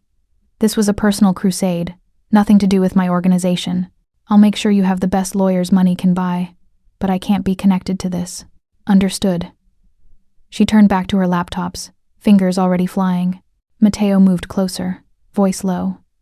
Boss, if we're tracking a federal prosecutor without a warrant, we're crossing a line we've avoided for years. Vale crossed lines when he beat Alara, when he coerced cops into evidence tampering, when he spent a decade terrorizing women and hiding behind a badge. Luca's voice was hard. I'm done pretending there are rules both sides follow. He plays dirty. So do we. Difference is, I'm honest about it. And if this leads to our entire operation getting exposed, then I'll burn it all down before I let Vale hurt her. The words came out flat, final. I built this empire to have power, Mateo. Power to protect. Power to choose who lives and dies in my territory. Power to make sure I'm never helpless again. He turned, his eyes dark with conviction. If I won't use that power to save one woman from a monster, then what's the point? I might as well be as corrupt as the system I claim to be better than. Mateo studied him for a long moment. You're really willing to risk everything for her. I'm willing to risk everything to prove I'm still human enough to care. Luca moved to his desk, pulled out a locked drawer. Inside, a handgun he rarely carried. Power without principle is just tyranny with a different name. Vale taught me that. Now I'm going to teach him what happens when principle has power behind it. He checked the weapon, methodical and calm. Mateo recognized the look, the cold focus that meant Luca was preparing for violence, calculating outcomes, accepting consequences. You think he'll come tonight? Mateo said. Not a question. I know he will. Men like Vale, when they lose everything, they need to hurt someone to feel powerful again. He can't get to Alara. We've made sure of that, so he'll go after someone else. A witness, maybe. Or one of the women who testified today. Luca holstered the gun. I'm not letting that happen. What do you need from me? Protection details on all 7 women who came forward today. They don't know they're being guarded, but if Vale comes near any of them, I want our people there first. He pulled up a map on his computer, marking locations. Assign teams here, here, and here. Rotate every 4 hours. Stay invisible unless Vale appears. And if he does appear, detain him. Call Detective Morrison immediately. She'll bring official police. Make it a legitimate arrest. But Mateo... Luca's voice went deadly quiet. If he resists, if he tries to hurt anyone, if he reaches for a weapon, end it. I don't care about the legal complications. I care about making sure no one else gets hurt. Mateo nodded, already texting assignments to their people. As he worked, Isabella called out from her corner. Got him. Vale's phone is broadcasting GPS now. I've set up alerts. If he enters a 5-block radius of Alara's location or any of the women who testified, you'll get pinged immediately. Good work. Luca studied the tracker on her screen, watching the little dot that represented Adrian Vale continue its aimless circling through Georgetown. Now we wait. They didn't have to wait long. At 7:43 p.m., Isabella's alert chimed. Vale's car was moving with purpose now, heading northeast toward Bethesda, toward Margaret Chen's address. He's going after the woman who confronted him, Mateo said, already calling the protection team. Team 3, Vale's heading your way. ETA 12 minutes. Get in position. Luca watched the tracker, his mind calculating. Margaret Chen had been brave enough to stand up in that hearing, to put a face to Vale's pattern of abuse. Now she was his target, the woman who'd humiliated him publicly, who'd started the avalanche that buried his career. Get Morrison on the line, Luca said. Tell her we have credible intelligence that Vale is heading to Margaret Chen's residence with possible violent intent. Make it official. While Mateo called the detective, Luca pulled up additional screens, traffic cameras along Vale's route, the security feed from Margaret Chen's suburban street, the positions of his protection team. Everything was in place. Vale was driving into a trap, too focused on revenge to notice the net closing around him. But something nagged at Luca. Something felt wrong. Isabella, pull up Vale's call records for the past hour. She typed rapidly. 3 calls to his uncle. 2 to a blocked number. Probably burner phones. 1 to... That's weird. What? He called his own office. At DOJ. A number that's listed as his assistant's line. She pulled up more data. But his assistant was fired this afternoon as part of the suspension. So who answered? Luca's blood went cold. It's a decoy. The phone in the car. Someone else is driving it. What? Vale's smart, paranoid. He knows people might be watching. Luca was already moving, grabbing his jacket. The car heading to Chen's house is a distraction. Where's Vale really going? Isabella's fingers flew across keys, pulling up data streams. If he ditched his phone, I can check credit cards, but if he's using cash, forget technology, think psychology. Matteo appeared at Luca's side, his expression grim. If you're Vale, you've just lost everything. Your career, your reputation, your power. What's the one thing you'd want more than revenge on the woman who exposed you? Luca's eyes met Matteo's, and they both realized simultaneously. Elara, they said in unison. He's not going after Margaret Chen. He's using her as bait, drawing our resources away from the real target. Luca was already running for the stairs. Call everyone back. All teams converge on Arlington. Now. Boss, how would Vale even know where Elara is? We've kept that location secure. His uncle's the deputy chief. He has access to surveillance systems, databases, resources we can't match. Luca hit the street at a sprint, Matteo following. If Vale asked him to find her, he could have done it hours ago. We just handed him the perfect distraction to get our people out of position. They reached Luca's car, a black Mercedes that looked civilian but had armor plating and an engine that could outrun most police vehicles. Matteo drove while Luca coordinated on his phone. All teams, abort Margaret Chen surveillance. Return to Arlington Safe House immediately. This is priority 1. He switched lines. Isabella, I need eyes on Elara's location. Pull up every camera feed we have. Already on it, boss. Her voice went tight. We've got a problem. 2 of the exterior cameras just went offline, the ones covering the rear entrance. That's not a malfunction. No, someone cut them. 30 seconds ago. Luca's hands clenched into fists. How many guards are on site? 4 outside, 2 inside with Elara and Rosa. Tell the inside team to lock down. Nobody opens any doors. And tell them. He paused, hating what he was about to say. Tell them if Adrian Vale somehow gets inside, they are authorized to use lethal force. No warnings, no negotiations. He's there to kill her. Matteo pushed the Mercedes harder, weaving through traffic. They were still 15 minutes out. 15 minutes for Vale to breach the building, get to Elara, and finish what he'd started 3 years ago. Luca pulled out his own weapon, checked the magazine. Beside him, Matteo did the same.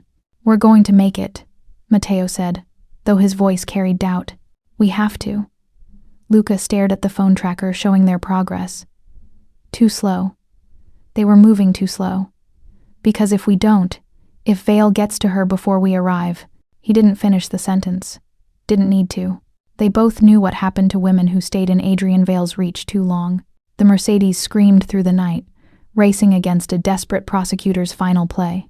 And in Arlington, Elara Voss sat in a safe house with guards outside and locks on the doors, unaware that the monster she'd fled was finally coming to claim his revenge. Elara was reading when the lights went out. Not just her apartment. The entire building went dark simultaneously, emergency lighting flickering on 2 seconds later, casting everything in sickly green. Rosa looked up from her laptop, confused. What just? Get down. The command came from Marcus, one of Luca's guards. He was already moving toward them, his hand on his weapon. Both of you, away from the windows. Now.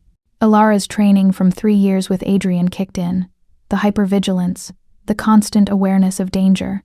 She grabbed Rosa and pulled her toward the interior bathroom, the most defensible position in the apartment. What's happening? Rosa's voice shook. I don't know. Just stay quiet. Through the apartment walls, she heard Marcus speaking urgently into his radio. We've lost power. All exterior cameras down. Possible breach in progress. Requesting immediate backup. He stopped mid-sentence. Elara heard the unmistakable sound of a door being kicked in. Not her door, but somewhere else in the building. Shouting. A gunshot. Rosa grabbed her arm, eyes wide with terror. Elara put a hand over her sister's mouth, whispering, Don't make a sound. More footsteps in the hallway outside. Heavy, purposeful. Then Adrian's voice, calm and conversational. "I know you're in there, Alara. I know you can hear me. And I know Luca Belandi's little soldiers are between us." A pause. "Here's what's going to happen. You're going to come out. We're going to have a conversation, just like old times. And if you cooperate, nobody else has to get hurt." Marcus's voice, hard and professional. "Mr. Vale, you need to leave immediately. The police are already en route." "The police work for me." Adrian's laugh was unhinged, stripped of the polished charm he'd always worn. "Or they did, before you people destroyed my career. Before that bitch in there decided to ruin my life. Sir, I'm warning you." The gunshot was deafening in the enclosed hallway. Alara heard Marcus cry out, heard the heavy thud of a body hitting the floor. Rosa's scream was muffled by Alara's hand, but terror made them both shake uncontrollably. "One down," Adrian called out cheerfully. "How many more of Belandi's people do I have to kill before you come out, Alara? 2? 3? I've got plenty of ammunition, and I've got nothing left to lose." Alara's mind raced. Marcus was down. That left one guard inside, Johnson, positioned near the front door. 4 guards outside. But if Adrian had made it this far, he'd probably dealt with them already. She was alone with her sister, a locked bathroom door between them and a man who'd spent 2 years teaching her exactly how creative he could be with violence. "Alara!" Adrian's fist pounded against the apartment door. "I'm going to count to 10. If you don't come out, I'm going to assume you want this to get messy. And you know how I get when things get messy." Rosa was crying silently against her shoulder. Alara held her tight, her mind working through options. The bathroom had one tiny window, too small to escape through. No weapons except what they could improvise. No way to call for help because their phones were in the living room. 1, Adrian began counting. 2, 3. "There's another way out," Rosa whispered desperately. "The fire escape is in the kitchen, past Adrian." Alara's voice was steady despite her terror. 3 years of survival had taught her to think clearly in crisis. "We can't get there." 4, 5, 6. "Then what do we do?" "We survive."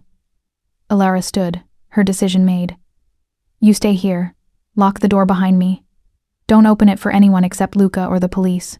"What? No, you can't." 7, 8. "He wants me, not you. If I go out there, if I talk to him, maybe I can stall long enough for help to arrive." Alara grabbed her sister's face, forcing Rosa to meet her eyes. "You're my baby sister. I've protected you our whole lives. I'm not stopping now. Alara, please." 9. "I love you." Alara kissed Rosa's forehead, then moved toward the bathroom door. "Lock it. Don't open it. No matter what you hear." 10. The apartment door exploded inward. Adrian must have brought something to breach it. Alara heard Johnson shout, heard the struggle, another gunshot, then Adrian's voice, closer now. "I can do this all night, Alara. How many people are you willing to let me kill?" She opened the bathroom door and stepped out. Adrian stood in her living room, gun in hand, his expensive suit rumpled and stained. Blood, not his, splattered across his shirt. His eyes were wild, the mask of civilization completely stripped away. "There's my girl." His smile was terrible to witness. "I've missed you." Behind him, Johnson lay on the floor, clutching his shoulder where he'd been shot, still alive but out of the fight. "Let him go," Alara said quietly, fighting to keep her voice steady. "Let him get medical attention. Then we'll talk, just you and me, like you wanted. You think you're in a position to negotiate?" Adrian laughed, but he gestured to Johnson. "Fine. Crawl out of here. Tell your boss his girlfriend wasn't worth dying for." Johnson stumbled toward the door, leaving a blood trail. Alara watched him go, watched her last protection disappear, and fought down panic. Now she was alone with the monster. So, Adrian holstered his gun, not putting it away, just making his hands free for other things. 3 years, Alara. 3 years you've been running from me, making me look like a fool, telling lies about me to anyone who'd listen. They weren't lies. They weren't your truth to tell. The explosion of rage was sudden, terrifying. He crossed the room in 2 strides, his hand closing around her throat. "I gave you everything. A home, a career, a place beside one of the most powerful men in Washington. And you repaid me by destroying everything I built. Alara couldn't breathe, couldn't speak. She clawed at his hand, but he was stronger, fueled by rage and desperation. Did you really think you could hide? His voice was soft now, intimate, the way it always got right before he hurt her worst. Did you think Belandi could protect you? He's a criminal, Alara. He'll be in prison soon, and then who'll keep you safe? Dark spots danced across her vision. Her lungs burned. This was it. After everything, after escaping and building a new life and finding someone who actually wanted to protect her, she was going to die in this apartment at Adrian's hands. Then his grip loosened, not from mercy, but from calculation. No, he said thoughtfully. Killing you quick would be letting you off easy. You need to understand what you cost me, what you took from me. He released her throat, and she collapsed to her knees, gasping. We're going to take our time, like we used to. Remember, Alara? Remember how good you were at taking what you deserved? She remembered. God help her. She remembered every moment of the past 3 years, every bruise, every threat, every night lying awake wondering if this would be the night he finally killed her. But something was different now. 3 years ago, she'd been alone, powerless, convinced she deserved what happened to her. Now she had Luca's voice in her head. You're not broken. You're surviving. And survivors fight back. As Adrian turned to close the apartment door, Alara's hand closed around the heavy glass paperweight on her coffee table, Rosa's birthday gift last year. She stood silently, her whole body shaking with fear and fury, and 3 years of compressed rage. Adrian turned back, saw her standing, saw the paperweight. Really? His laugh was mocking. You're going to fight back now? After 3 years of being my perfect victim? I was never your victim. Her voice was stronger than she felt. I was your prisoner. There's a difference. Cute. Put that down before you hurt yourself. He moved toward her, confident. Why wouldn't he be? He'd beaten her 100 times before. She'd never fought back before. Why would now be different? Because now she had something to fight for. Not just survival, but the life she'd started building, the safety she'd found in Luca's protection. The other women who'd come forward because she'd given them courage.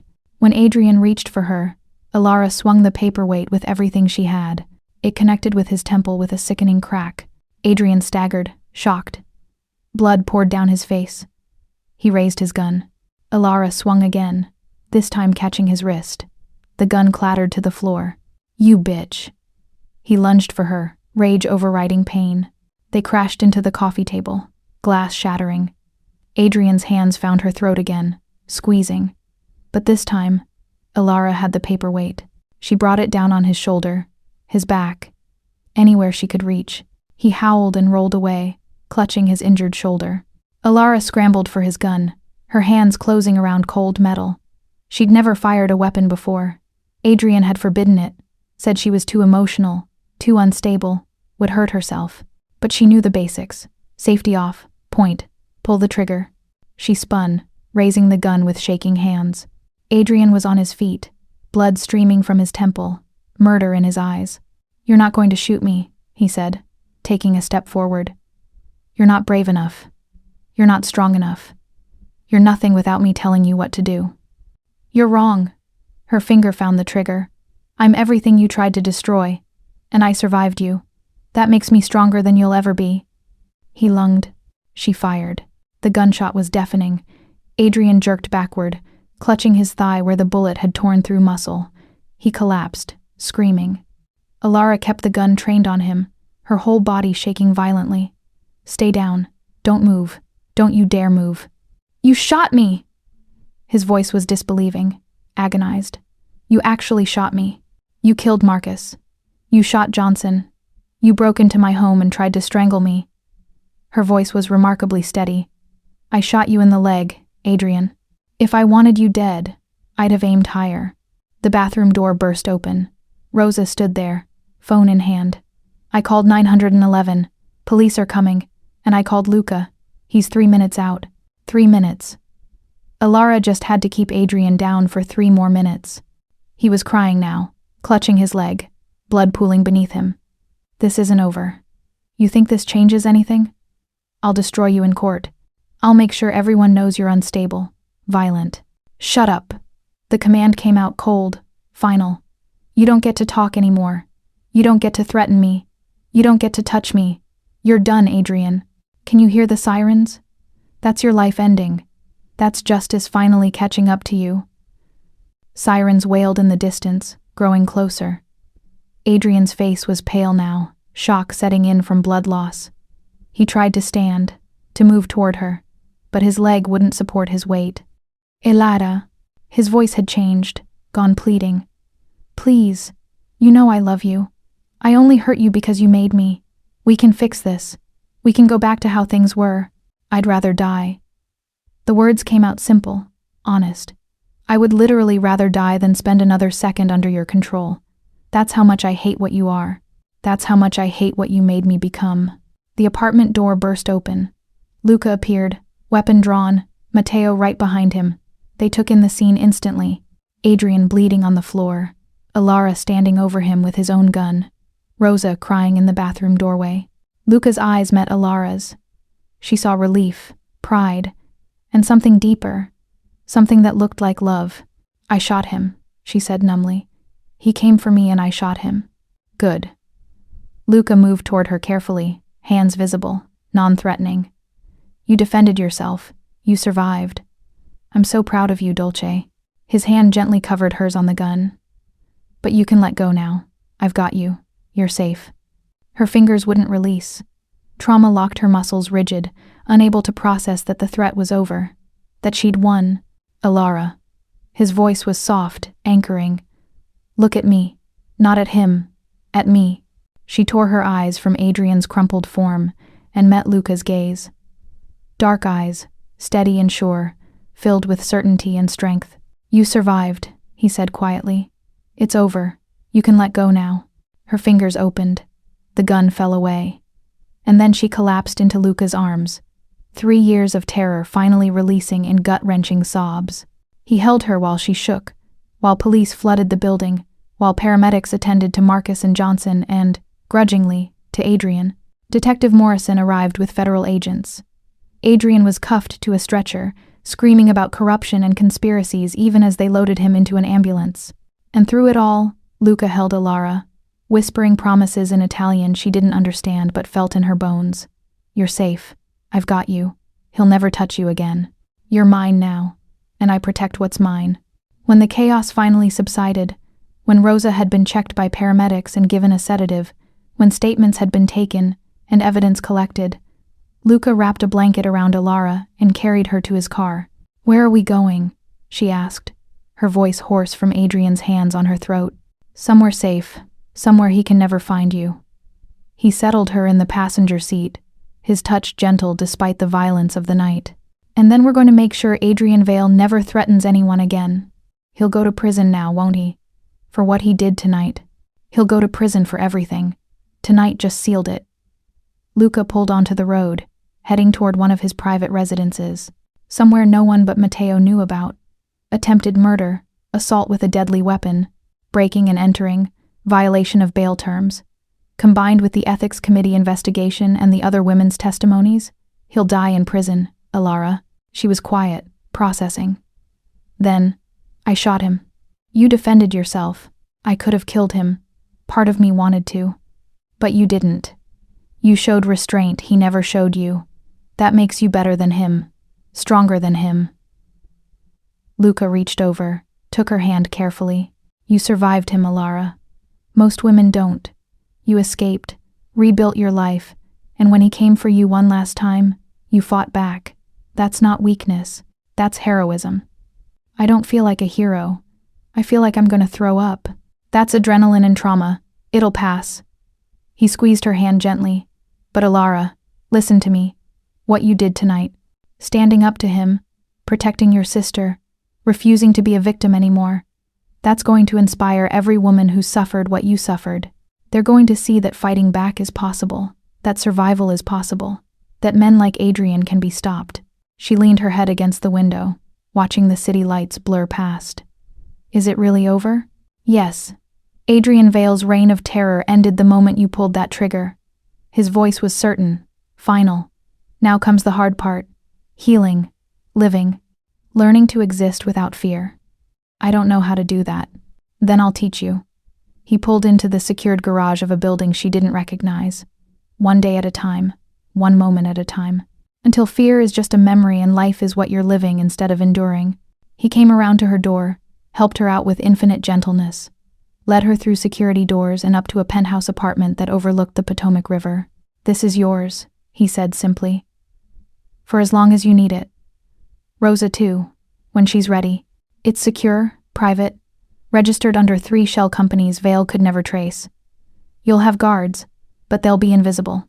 You'll have freedom, but with protection." Alara looked around the space. Beautiful, modern, everything Adrian's townhouse had been, but without the shadows of violence staining every corner. "Why?" she asked quietly. "Why are you doing all this for me?" Luca was quiet for a long moment, studying her bruised throat, her tear-stained face, the strength that shone through trauma. "Because when I saw those bruises 3 weeks ago, something in me broke. Or maybe something that was already broken finally started healing." Luca moved closer, careful, giving her space to refuse. "I've spent 20 years building power, so I'd never be helpless again. Never have to watch someone I care about suffer while I can't help. And then you walked into my restaurant, and I realized all that power was worthless if I didn't use it for something beyond money and territory. So I'm your redemption project?" Her voice was tired, but curious rather than accusing. "No." His answer was quiet, steady. "You're the woman who reminded me I'm still human enough to care.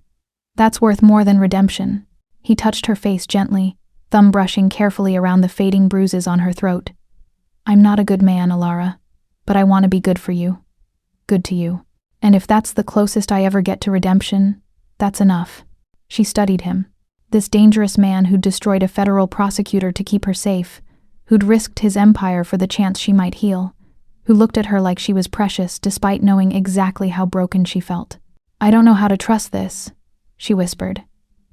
"How to trust you? Every instinct says powerful men hurt. That protection is just control with prettier words." "I know," Luca said. "And I'm not asking you to trust me completely. Not yet. I'm asking you to rest, to heal, to let yourself be safe long enough to remember what that feels like. And then, when you're ready, if you're ready, we'll figure out what this is between us. What if I'm never ready? What if I'm too damaged?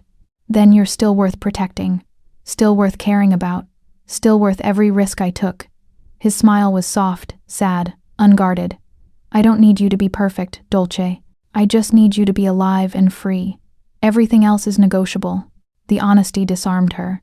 She'd expected conditions, obligations, the transactional nature of Adrian's protection. Instead, Luca was offering something she'd never had. Unconditional safety. "Thank you," she said finally. "For everything. For believing me. For protecting Rosa. For stopping him." "You stopped him," Luca corrected gently. "I just made sure you had the space and support to do it. The courage was all yours." Alara laughed once, fragile and exhausted. "I don't feel courageous. I feel terrified and like I might shatter if anyone touches me." "Then don't let anyone touch you," Luca said softly. "Not until you're ready." He moved toward the door. "There's food in the kitchen, clothes in the bedroom, your size, bathrooms stocked, phones on the counter with your same numbers. And, Alara," she looked up, meeting his eyes, "the door locks from the inside only. I don't have a key. No one does. You're not a prisoner here. You can leave whenever you want. But while you're here, you're absolutely safe. I promise you that." He left before she could answer, the door closing softly behind him. Alara stood alone in the beautiful apartment, processing everything. The attack, the fight, the shooting, Luca's rescue. This strange sanctuary offered without strings. She moved to the window, looking out over the river, watching the city lights shimmer across dark water. Somewhere out there, Adrian Vale was in a hospital bed under arrest. His career destroyed, his power gone. The man who had terrorized her for 3 years was finally caged, and she was free.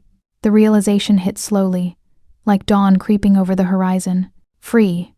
Not hiding, not running, not waiting for the next attack. Actually free. She pressed her hand to the glass, grounding herself in that truth. She was alive. Rosa was safe. Adrian was finished. And somewhere in this complicated, dangerous city, a criminal with a conscience had decided she was worth saving. Days later, Ilara sat by the same window overlooking the city, this time in jeans and a sweater, her hair loose around her shoulders.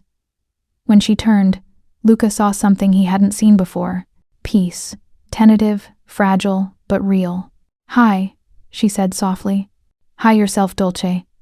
He crossed the room and sat beside her, close but not crowding. "You look better." "I've been sleeping." "Actually sleeping, not just passing out from exhaustion." She smiled. Small, genuine.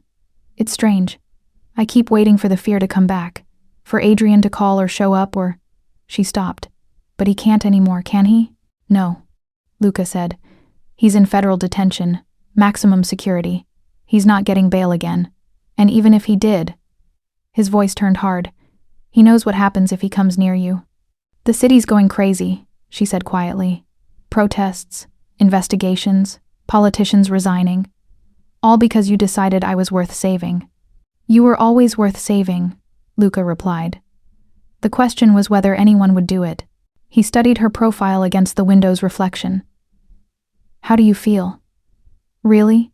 Ilara was quiet for a long moment. "Grateful. Guilty.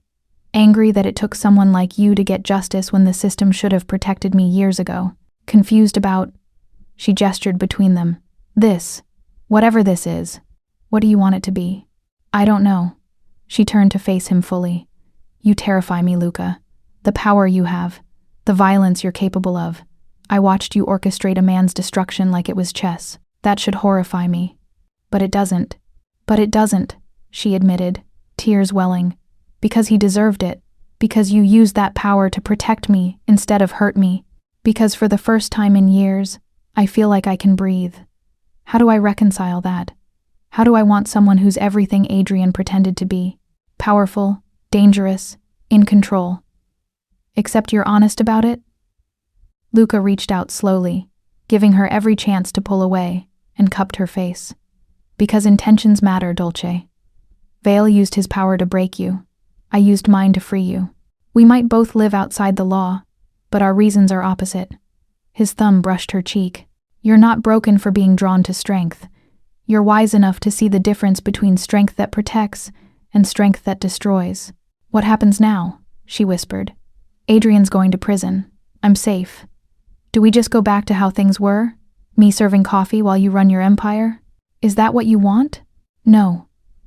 The word came fierce, surprising them both. "I don't want to hide anymore.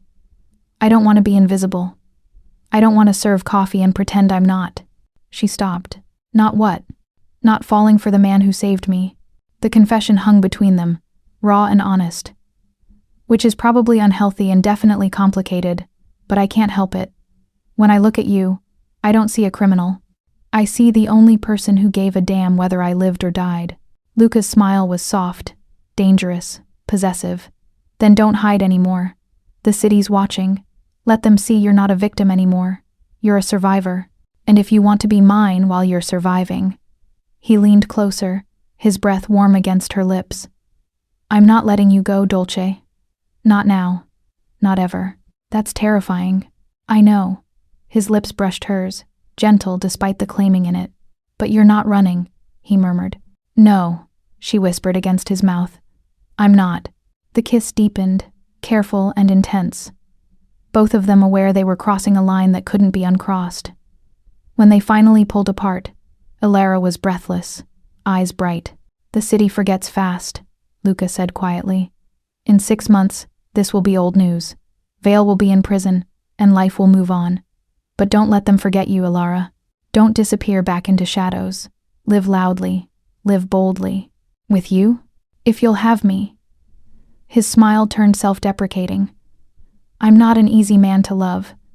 I have enemies, secrets, a life you can't fully be part of.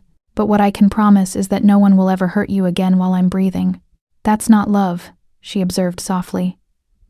"That's possession. It's both." His honesty was brutal, beautiful. "I want you safe. I want you happy. I want you mine. Can you live with that? Alara thought about the past 3 years.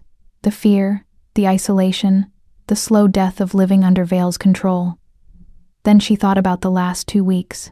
The protection, the justice, the man who'd burned down a city to set her free. Yes, she said finally. I can live with that. As long as you understand I'm not something fragile, you have to keep locked away. I'm done being hidden. Good. Luca's smile was fierce, proud. Because the woman I want doesn't hide. She's the one who survived hell and still has fight left in her. That woman doesn't need a cage. She needs a partner who'll watch her back while she takes on the world. A partner who happens to run half of DC's criminal underworld. Nobody's perfect. Dolce. Her laugh came easily this time. Real. Unforced. The first genuine one Luca had ever heard from her. It sounded like freedom.